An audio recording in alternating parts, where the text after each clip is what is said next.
Another uh, another title for this talk um,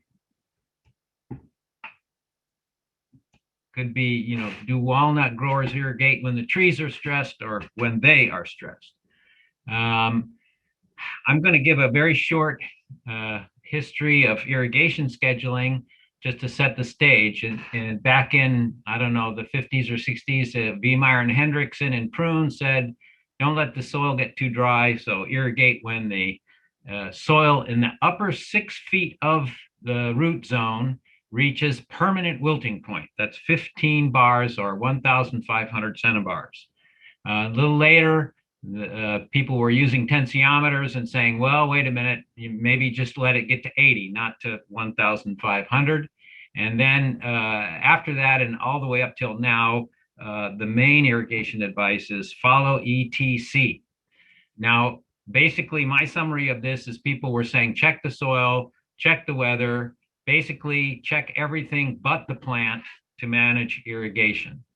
Now, the current approach to irrigation using evapotranspiration or ET is kind of a combination of soils and ET, and that is that you don't let the soil get below allowable depletion. You think of the soil as a reservoir here, and a tree uses water and the reservoir goes down and you need to refill it. But that brings up a lot of questions. For instance, where's this bottom line? How do I know how much is allowable? And even more importantly, does that mean it's desirable? Do I need to let it get down there before I refill it? Or maybe is it okay to refill it before it gets to this allowable amount? And a very practical application of this is okay, when you're taking a long trip in a car, you top up the gas tank before you leave. Now, the question is, should you top up this reservoir before you plan on not irrigating for a while, like in walnuts for harvest? So that prompted an irrigation test that we did.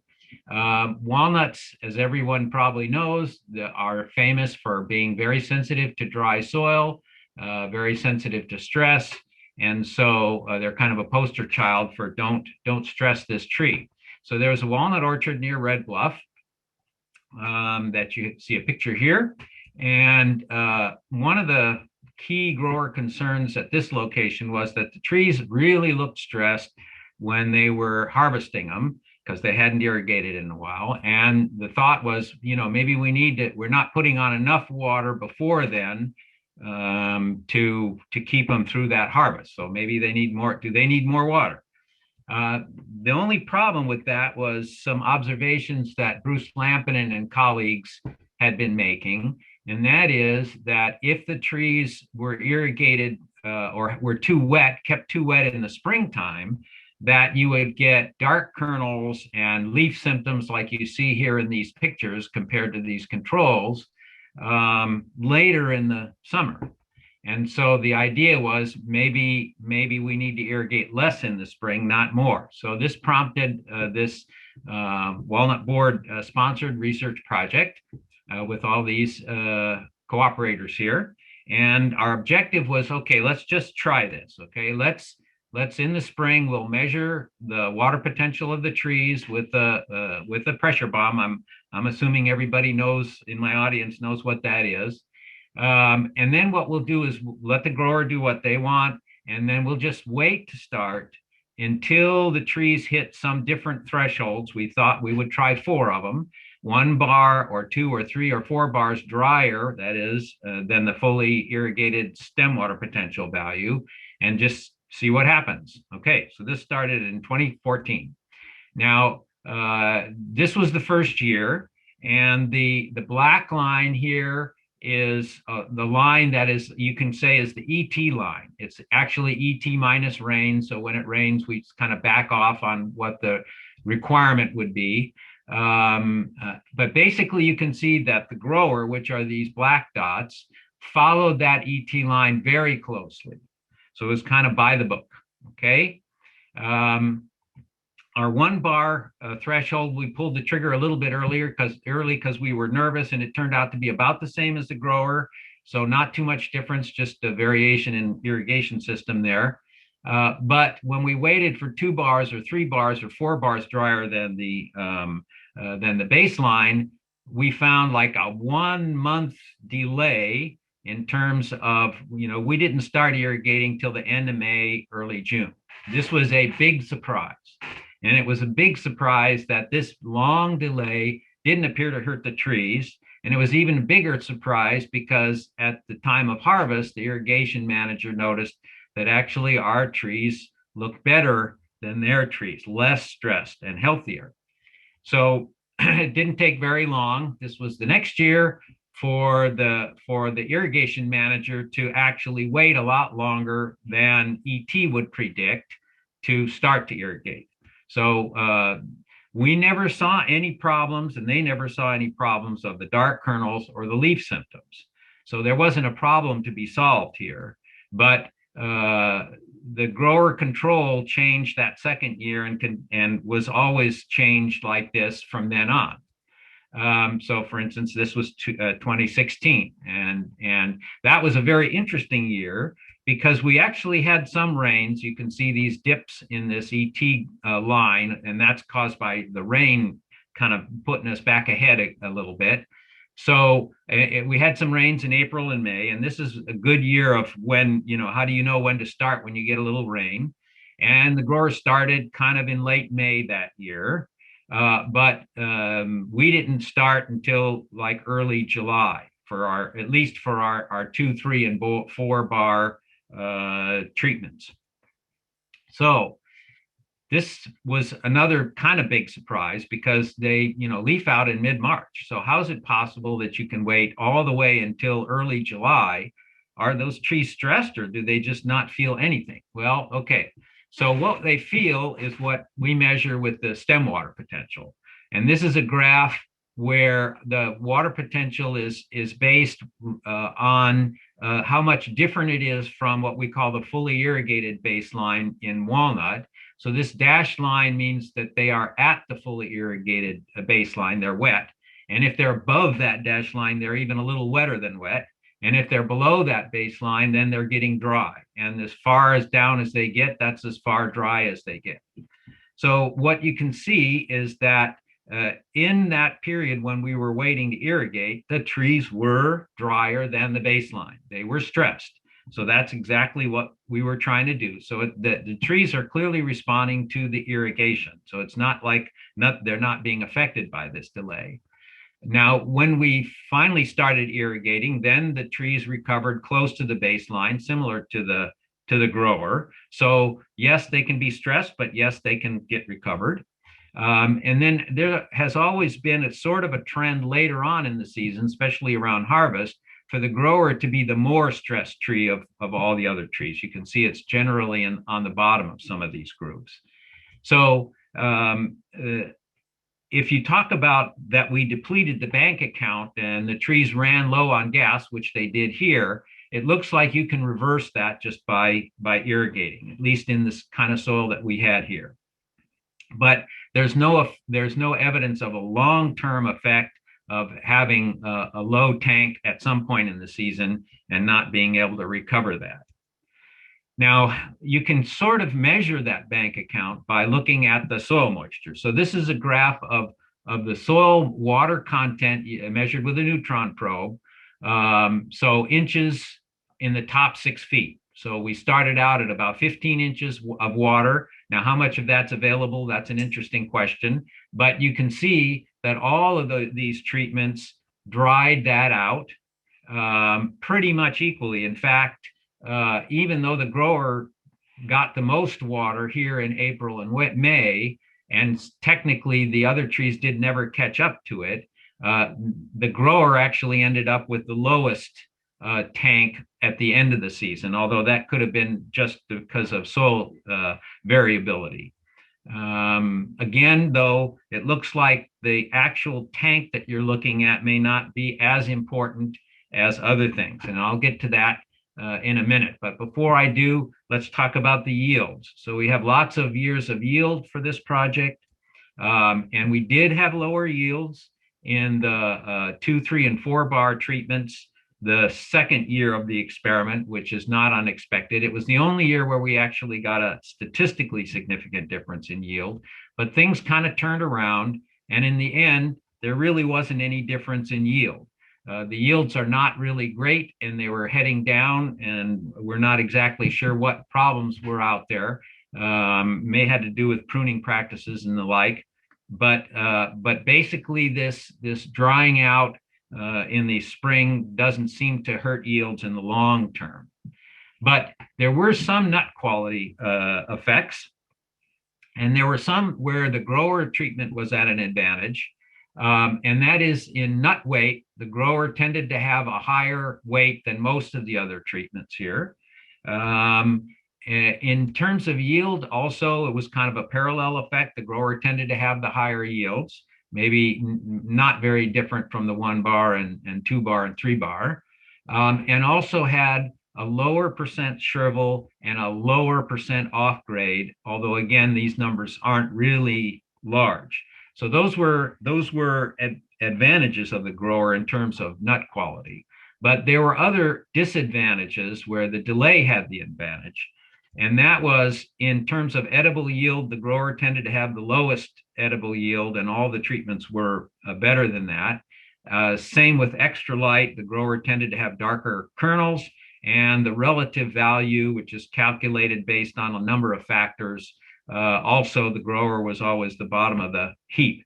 Now, the p-values down here indicate the statistical analysis, and these two things were actually the only things that were either significant or almost significant in terms of a statistical effect. So where we saw statistical effects, the delay had some advantage in nut quality. Okay, so since then, we've had multiple sites in multiple years. That was on a silt loam soil. We've had gravel loam soil for a couple of years, and for a little longer period, a clay loam soil in Patterson. But if you average over all of those, basically,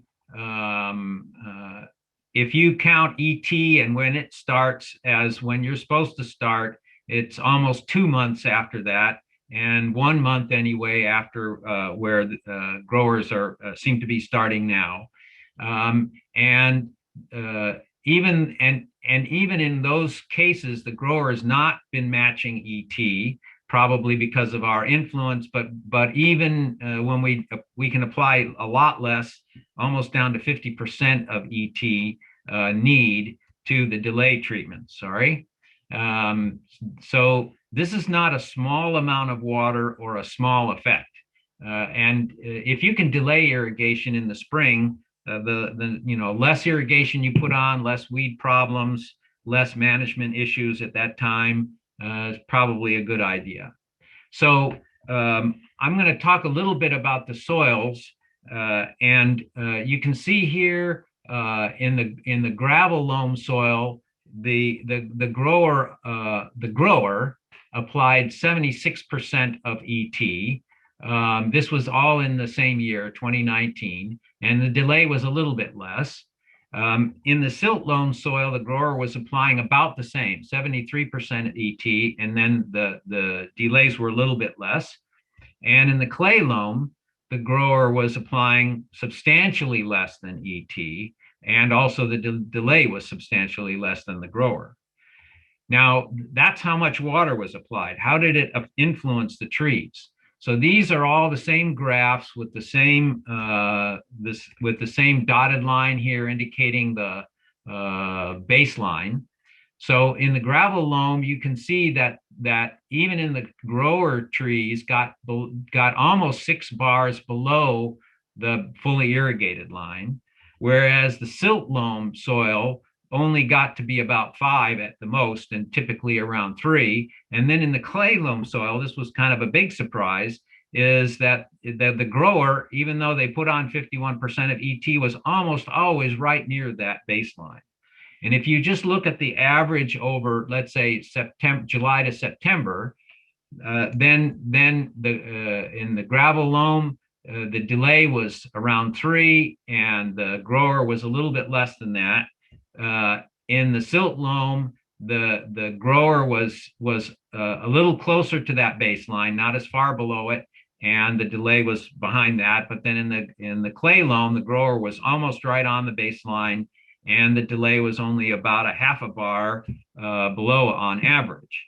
So the bottom line here is that the right amount of water and how it is managed will probably depend not just on ET, but on everything else, the soil, the weather, and the biology of the tree. This is the reason why we say you probably need to check with the tree, because it's been very hard to predict what kind of situations are going to result in what kind of water stress. Again, we haven't seen any big severe symptoms like this at any of the sites that we've used. But at the Patterson site, there were some low vigor trees in the delay treatment that are actually improving. So this is an example of one tree, and you can see I've kind of outlined the shading on the ground, and you can see that the shade gets denser and maybe bigger as time goes on. So that means this tree is recovering. And in fact, you can kind of see that in the whole plot. So for instance, we had 3 different blocks in that plot, and each block had a control and a delay, the grower and the delay. And in the block 3, there was, the trees were not very vigorous. And in 2019, they only had 44% of light interception, as opposed to 71% in the grower. And the growers were all, there was some variability you can see among these numbers, but in every case, usually the delay was behind, especially in block 3. But as of 2021, now all of the blocks are pretty much the same, and particularly in this block 3, it's recovered to pretty much the same as the grower. What that means is that the variability of canopy, the variability of shaded area, at least for these 3 blocks in this grower's orchard, has gone from plus or minus 14% just to plus or minus 2.5%.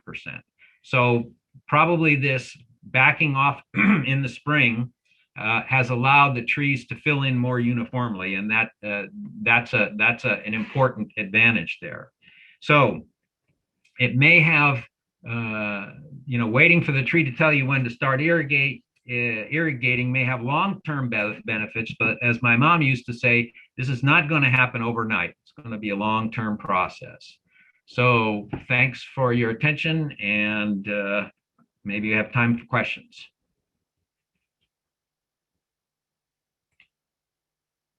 How's that? Okay. Well, thank you very much, Ken. And we have plenty of time for questions. So let's see. I don't see any in the Q&A. So we'll give folks a minute to maybe think of something. But if not, oh, here we go. Yeah, people are starting to pile in. Okay. So first question is there a pressure bomb that you recommend? I'm wondering if it's I like to use the pump up that I showed on that picture, just because it's portable, it doesn't need gas, et cetera, et cetera. But basically all of the pressure bombs that are sold work on the same principle, and they don't have any particular advantage other than practical advantage, how big it is and how light it is or heavy it is, and how easy it is to put it on a mule or something. A 4-wheeler. So I would just leave that up to the growers. They're all pretty much the same. Although I'm happy to discuss individual cases if somebody wants to email me. Okay. Thank you. The next question: were the fields receiving delayed irrigation? Were they on micro sprinklers or flood? We've done nothing on flood. I think, let's see, The first one, the clay loam was on, or the sandy loam was on micro sprinkler, actually Nelson R10s or something, so kind of mini sprinkler. And the others were, I think, either on double line drip or micros. So yeah, nothing on flood. Great. Next question. Okay, so how much are you suggesting to delay irrigation, a ballpark figure? Well, as I said, it's hard to know, because we, especially in a year like this year where we haven't had much rain, it may end up that you need to start sooner. Although I've got a slide that I can show that shows it has more or less nothing to do with rain. So you really just have to check it. It can be a month, or it can be as soon as you start measuring, you're going to find out that they need water. It's really hard to predict. We've tried. Okay. And the next question Carrie is taken care of. Maybe if, I don't know if Bruce can pipe up, but Bruce, is it reasonable to suggest that if they see good growth in the spring, they shouldn't irrigate yet? See if Bruce is paying attention. What was the question, Ken? If they see good growth in the spring, do they need to irrigate? I don't think you can tell by just looking at the tree. Yeah, okay. Thanks. Mhm.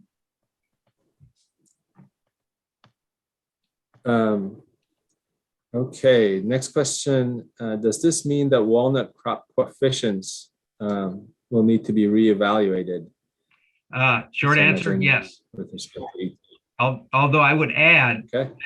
that the crop coefficient approach itself is a little bit flawed in this respect, because it doesn't pay attention to the soil really, or the tree, or the roots.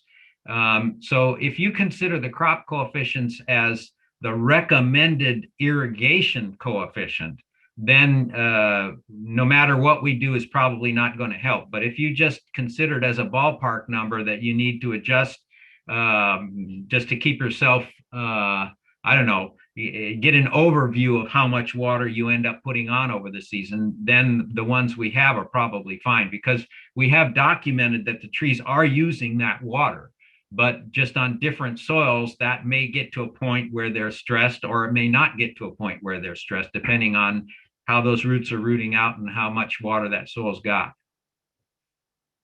Does that make sense? It does to me. That sounds good. Thank you. Next question. For folks who have not previously used a pressure chamber, how is baseline established? Good question. The baseline is not just what you measure when you think the trees are wet. The baseline is a number that you can find online, and it depends on the temperature and the humidity of the day that you're out there bombing. And it's a fixed number based on the weather. So yeah, so it's, and it has been established more or less empirically in walnuts, in that's the number that we see for fully irrigated trees under those conditions. So it's not something that you adjust yourself. There's a lot of soil moisture measurements that say you need to kind of look at the measurement and then look at the trees and decide what your boundaries are. The baseline is not like that. Baseline is a value that depends on, just on the weather. Great, thank you. And I might comment that everyone, you can reach out to your local UCCE farm advisor for guidance on how to implement using a pressure chamber. So next question, how many trees do you need to sample to get an average kind of result? Well, that's a very interesting question. Yeah. There's two questions. How many trees to get an idea of the block, and how many trees to monitor for irrigation purposes? I would say that if if you're going to make one irrigation system, one irrigation decision for one block, then if you could find the average tree and you wanted to irrigate to the average, then you'd only need one tree. That we still don't know whether you should irrigate to the driest tree or the wettest tree, although I would say based on our results, it's probably best to irrigate to the average tree, especially if most of the trees in the block are like that, because there's equal dangers of under irrigating and over irrigating, maybe more dangers of over irrigating than under irrigating. So my guess would be that you should look at your block, see where you've got sort of more vigorous trees and less vigorous trees. Maybe pick an average tree or a couple average trees and maybe a couple of dry and a couple of wet trees, and monitor those for long enough for you to know, okay, the dry ones aren't that far behind, the wet ones aren't that far ahead. I'm just going to shoot for the middle, and then decide on a tree or two and just monitor that more frequently rather than just once a week. It's probably more important to look at what happens during the irrigation cycle than it is to measure a whole bunch of trees once a week. Sometimes a whole bunch of trees once a week doesn't give you a clearer picture of the dynamics as just one tree every day or every other day. Great. Good questions. Yeah, some good ones coming through, actually. Next one is, are there any telltale signs that a tree gives? We look at female flower feathers and don't irrigate until a good majority of them go dry. Wow, that's a new one on me. That's great. Bruce, have you heard of that?